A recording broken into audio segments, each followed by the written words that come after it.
আমাকে ঘুষি মারে। এই ঘুষি মারার পরই লাঠি সোটা, মানে আমার হাত দেখছেন এখানে, এটাতে বাঁশ দিয়ে মারা হয়, আমার মাথায় রড দিয়ে মারা হয়। বিশাল গঞ্জালভিস, বাদল গঞ্জালভিস এরা মারে,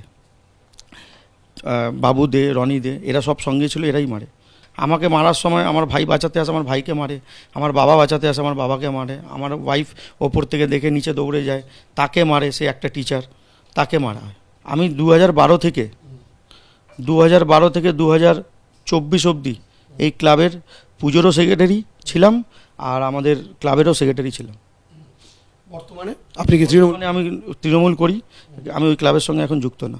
বিধায়কের সঙ্গে আমার খুব ভালো পরিচয় আছে, বিধায়ক আমাকে বাই নামে চেনে।